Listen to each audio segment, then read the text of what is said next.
Behind every statistic about homelessness is a person, a family, and a story shaped by circumstances most of us never expect to face. Welcome to our Community Difference Makers podcast. I'm your host, Emily Abbas, and this season, Bankers Trust and United Way of Central Iowa are partnering to take a deeper look at some of our community's most pressing issues, including food insecurity, access to childcare, youth violence, and more. Over the next several episodes, we're focusing on affordable housing and homelessness. And in this first episode, we're going to break down the myths and talk about what homelessness really looks like here in our community. Together, we'll explore what's working, what still needs to change, and how can each of us ensure that every Iowan has a safe place to call home. Joining me today are three amazing community members who are leading this work.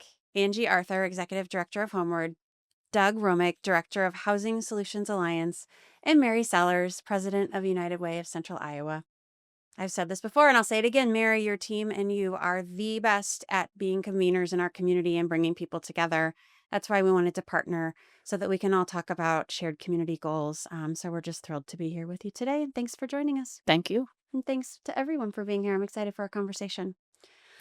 So for listeners who may not be familiar, let's start with a picture of what homelessness really looks like here and how it's changed in the recent years. So Angie, we'll start with you. Homeward serves as the organization that's responsible for the federal homelessness funds that come into our community. What are you seeing? Yes. Homeward, we're the regional homelessness planning organization in Polk County, and part of that is allocating those federal funds. What we've seen over the last few years, unfortunately, has been an increase of homelessness within our community. We saw previous years, we're seeing a trend down, but after COVID and challenges and increases in housing costs, we're seeing that transition. So within that work, we're seeing older adults becoming homeless for the first time. Homelessness affects individuals, families, veterans, young adults, uh, our our community members at large. And so that unfortunately that's a trend we're seeing. We're also following that national-wide trend of seeing more folks living unsheltered. Um, while that might be what folks think of when people are thinking about homelessness in that perspective, that's just a small part of the people that we serve within the community. And then from just a federal perspective, we're seeing a lot of financial or funding instability, which is causing some challenges for us as a community and across the country to be able to serve those vulnerable folks within our community. Doug, I hear this all the time when you hear people say homelessness is a downtown Des Moines issue. What's your reaction to that? And what do those people really need to understand about where and why people are experiencing homelessness? Yeah, I think part of the issue is, homelessness is a nationwide issue that we're facing, and it's across the spectrum from rural communities to suburban communities to urban areas. I think the people that tend to see homelessness as more of an urban center is because that's where the core services are delivered historically. So that's where you tend to see more of the unsheltered population because the service providers are there in those areas. But as Angie was talking about, that's just a small portion of our homelessness population. We have people that are using the last set part of their monies to pay hotel rooms. We have people living out of vehicles. We have a lot of families that are doubled up with friends or family members. And that's the entire population that we're collectively trying to serve. So just a small portion of that is the unsheltered, and it is a nationwide issue, and it's a regional issue, not just an urban core issue. Yeah. And from United Way's perspective, you use data we call ALICE, right? That shows that 1 in 3 central Iowa households can't afford the basics and tie to these issues we're talking about. So they can't afford the basics. That's food, that's housing, that's childcare, all of the topics we're covering. Mary, you've told us about ALICE before, but how does that concept connect to what Angie and Doug are describing right now? Yeah, I think it connects directly. So ALICE stands for Asset Limited, Income Constrained, Employed. So most of the folks we're talking about are either employed or seeking employment. And when you think about 1 in 3 in central Iowa, that's roughly 90,000 households that are making critical decisions between food, rent, transportation, repairs. And when you think about that, that's the equivalent of Bondurant, Ankeny, Waukee, West Des Moines, and Urbandale. So all of the households in those communities would equal the 90,000 that are Alice population in our community. That's a big number. Yes. Now let's address some of the common myths head on. So we often hear that homelessness results from poor choices or people not wanting to work. That's not part of Alice. We know that. But Angie, what do you see in your work that challenges that narrative as well? I see folks every day that challenge that narrative, but also the data challenges that narrative. Good. We look at the folks that are experiencing homelessness, you have individuals that are often highly vulnerable. You have individuals with disabilities. You have seniors and folks with fixed incomes. You see families that are challenged from an economic perspective, and you see that instability of folks that we're working for to try to provide those supports for. So I think when you look at the data and who we serve, that's definitely not the case. You see a lot of folks within the work that they're doing that are already working. And it's just simply the lack of livable wages that are causing real challenges for us within the community. So, as we look for the folks that we're serving, it's really important for us to understand that information and how we're working and moving those things forward. So, I would say the data shows many different things from what some of those assumptions are within our community. And Doug, another misconception is that homelessness is isolated to urban areas. We kind of started to touch on this, but tell us more about what you're seeing in the suburbs or even in smaller communities outside of central Iowa.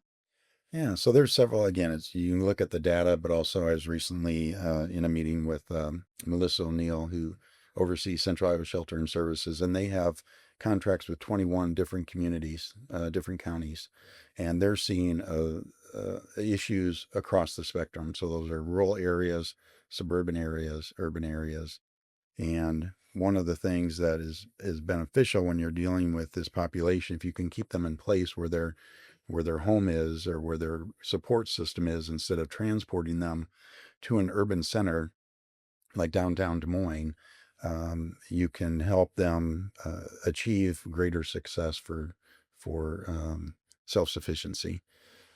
In transporting them defeats sort of that purpose. So it's an issue, again, as I said earlier. It's a nationwide issue. It's a regional issue, rural, suburban, urban areas. Um, but you tend to see more in the urban areas because of the service providers network.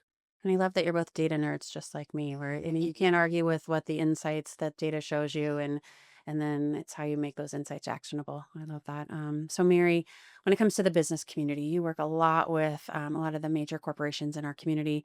And those organizations can sometimes view homelessness as a challenge to bringing investment or other opportunities to our core downtown district. What are some ways businesses, the public sector, and nonprofits can all collaborate more strategically together on housing, maybe through policy, investment, or better supporting employees?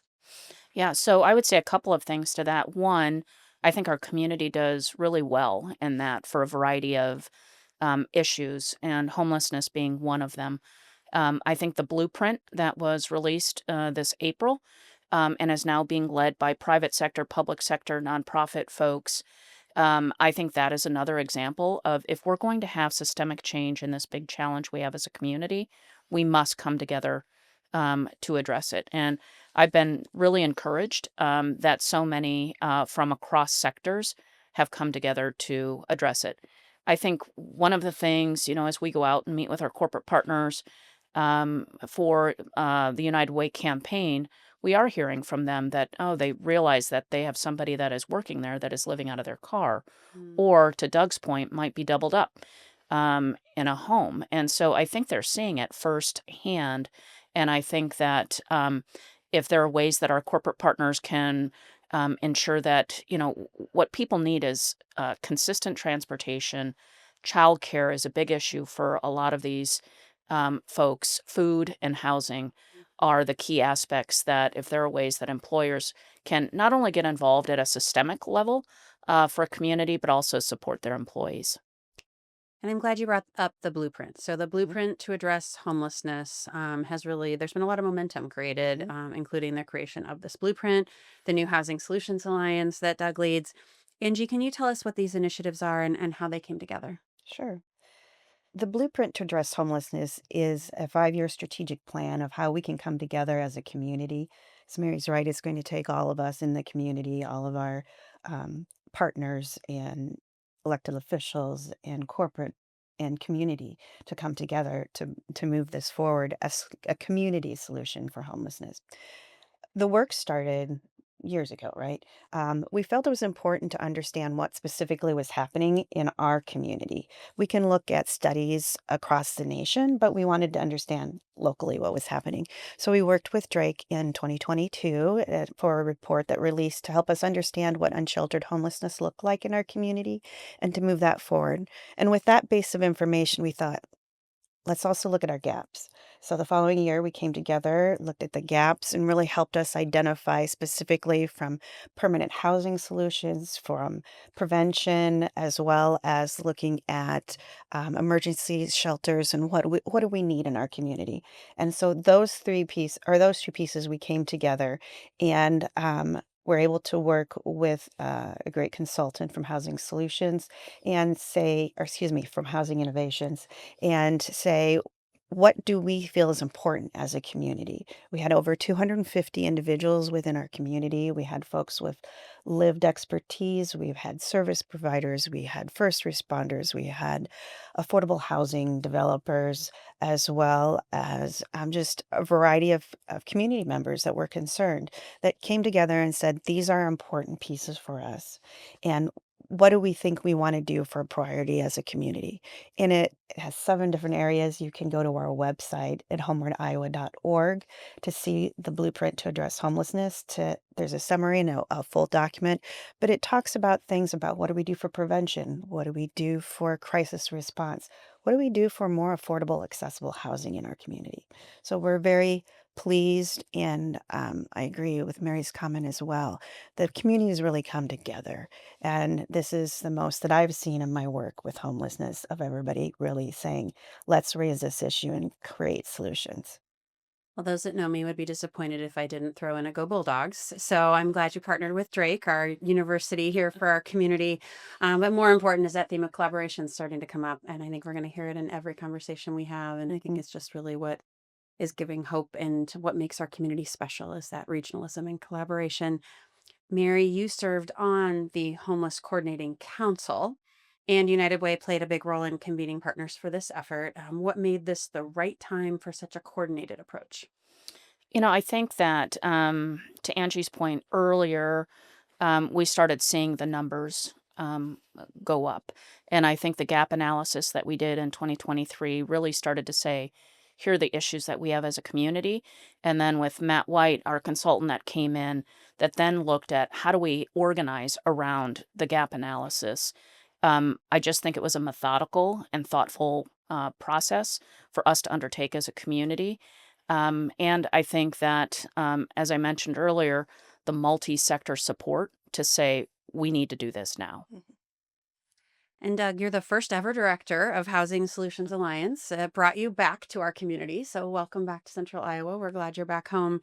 What are your priorities for the coming year for you and your organization? Yeah, so we have a board, the Housing Solutions Alliance, as was talked about by Mary and Angie both. The collaboration of corporate, private businesses, nonprofits, and funders coming together. This first few months that I've been on, we've really worked on the structure of the Housing Solutions Alliance Board of Directors, how they function, how we will vet and go through an approval process for the 25 different improvement strategies that are contained within the blueprint. And then moving into 2026, we've got some key areas of focus. One is focusing on prevention and diversion. We believe that if we can reduce the inflow of people into the homelessness system, we can reduce on the back end the number of units that ultimately will be needed for supportive housing. Now, affordable housing is still a need across the spectrum, whether you're at 30% AMI or to 80% AMI, area medium income. The the prevention diversion piece is a critical piece. The other piece is supportive housing, and that takes several years to develop if you're working with low-income housing tax credits or you're doing some conversions. So we're addressing that item as well as sort of being on the front burner. The other critical aspect and priority is to then take the remaining 25 elements or the remaining elements and prioritize those and put together the strategy to implement the blueprint. So we've got the ideas and the concepts of what needs to be done.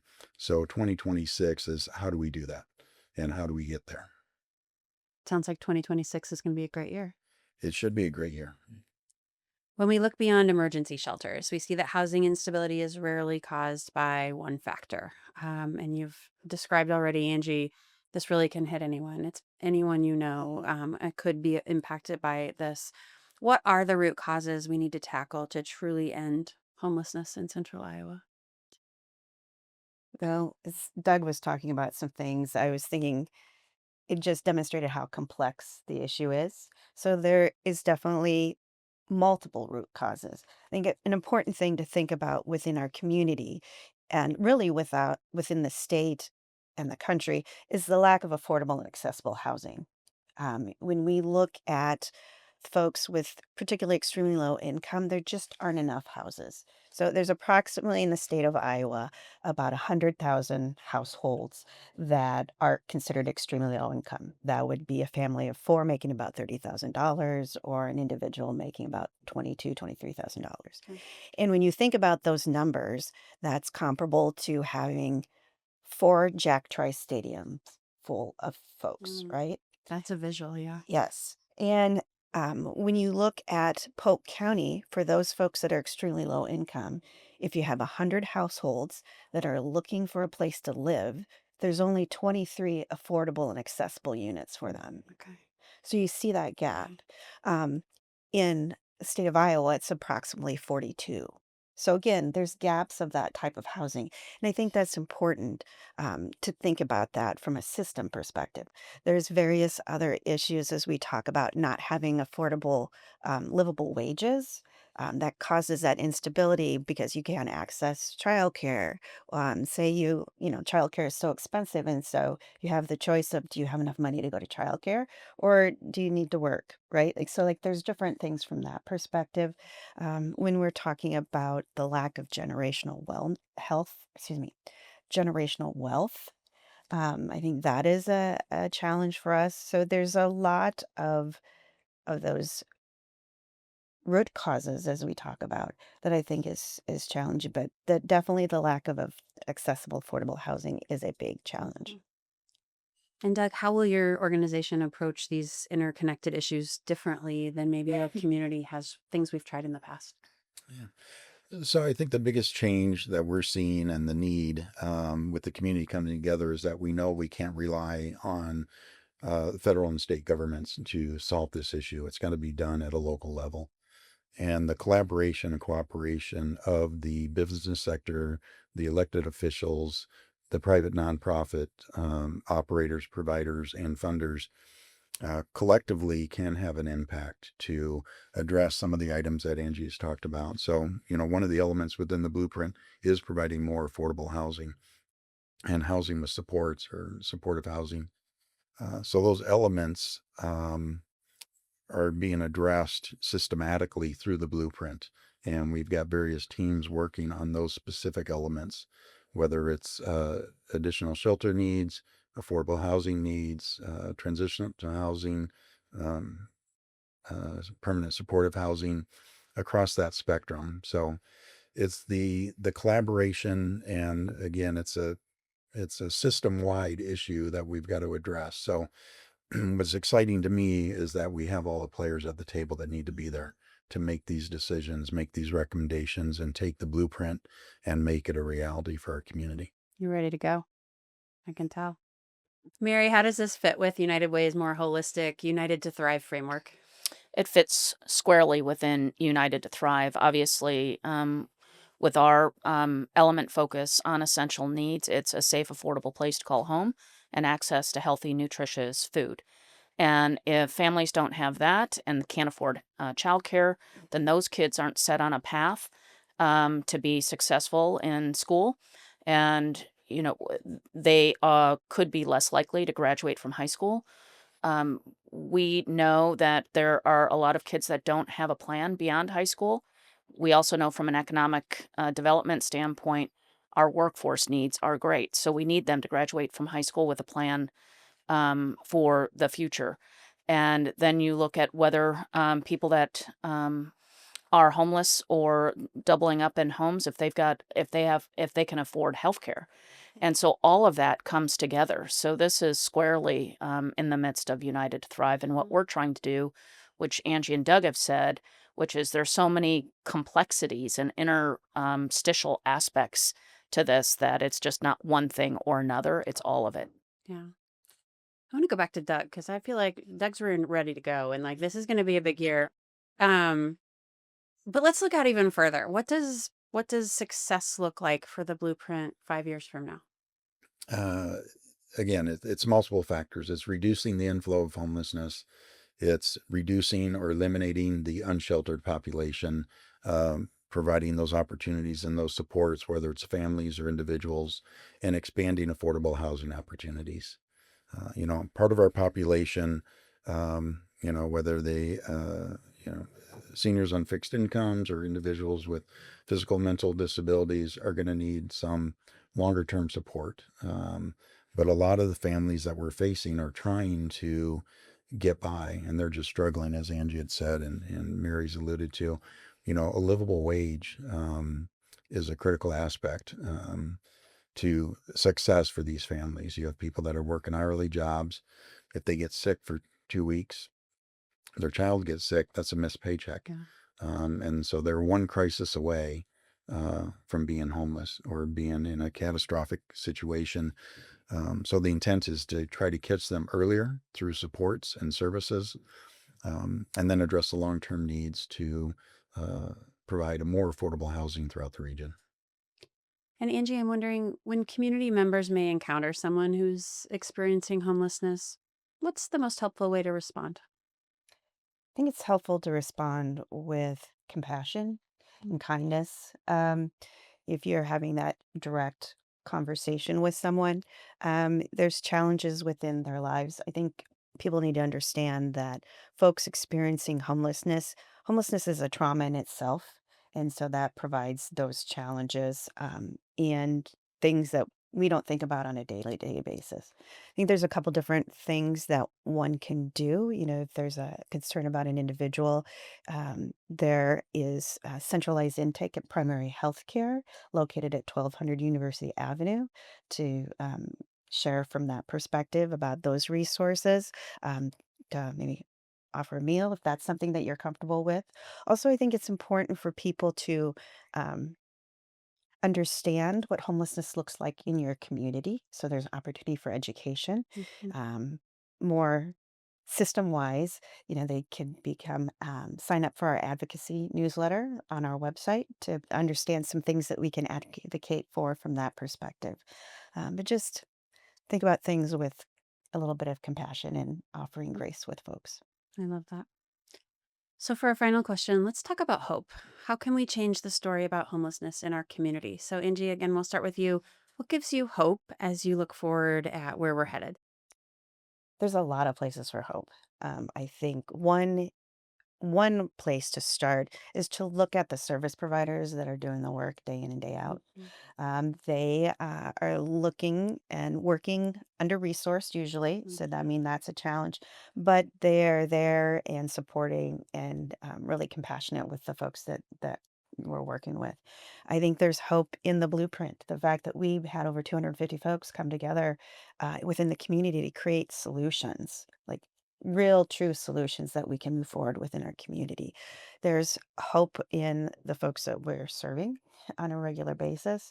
I also think that there is hope in the fact that we know when we have an appropriate level of resources that we can make a difference. So, for example, in our community, we've had what we call functional zero for veterans homelessness, which really means not that we won't ever see a veteran homeless, but we have appropriate level of resources to help those folks. And so there's a higher level of state, federal, and local resources for those individuals. And that has been successfully since 2016. So we know when we have those appropriate level of resources, we truly can make a difference in the community. I think it's a good reminder for one other thing we can all do is thank those service providers, right? Those people that are on the front line and helping every day. So thank you from the bottom of our hearts, but let's pass that thank you on as you see those folks every day. Doug, in closing, what do you want community members to understand and how can they help? As Andy said, it's we want to demystify the myths. It's not the people are lazy and don't want to work myth that is out there. These are either trauma induced, income induced situations. So as Angie said, lead with compassion and caring. My hope for this organization and this effort, and that's one of the reasons that made me excited about applying for this position and seeking it, is Des Moines, Polk County, even though we're a large community, we've got a small town feel. Everybody knows each other. They work collaboratively together very well. And if there's one community in the United States that can make this successful, it's this community. Amen. Mm. I love that. And Mary, I love giving you the last word. For listeners who might still see homelessness as someone else's problem, what message do you want to leave them with? I would say, I think Doug summed it up really well. All of these issues that are facing our community are all of our issues. Mhm. And so I concur that this community comes together like no other community. And I'm encouraged. I have hope. I agree with everything that Angie said as well.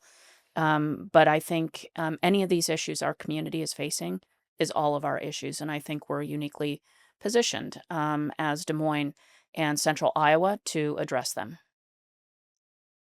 Well, now we all know ending homelessness takes more than one organization or one program. It takes all of us. And if today's discussion inspired you as a listener, consider getting involved. You can volunteer, donate, or simply start a conversation. Thank someone who's helping out, and make sure that housing affordability is a topic that's top of mind. Every action helps build a stronger and more connected community. You can learn more about the blueprint to address homelessness and the work of the Housing Solutions Alliance at unitedwaydm.org/housing. I do truly believe if we work together, we can build a central Iowa that's gives everyone a safe and sound and stable place to call home. I love the idea of leading with compassion, kindness, and a little grace. I think we can all give each other a little bit more of that every single day. So thank you, Mary. Thank you, Doug. Thank you, Angie, for joining us today. And thank you for listening to Community Difference Makers. I'm Emily Abbas from Baker's Trust, reminding you that when we come together around shared purpose, we don't just talk about change, we can make a difference together. And join us next time for discussion. We'll continue this conversation on this important topic, but we'll really dive into the root causes of homelessness and the connections between poverty, housing, and health. So if you missed our past episodes on food insecurity, I encourage you to go back and listen to those as well. You can find our podcast, Community Difference Makers, anywhere you listen to podcasts, or our full videos are on YouTube. So thank you for listening. And thank you for working together, and thank you for believing in our community.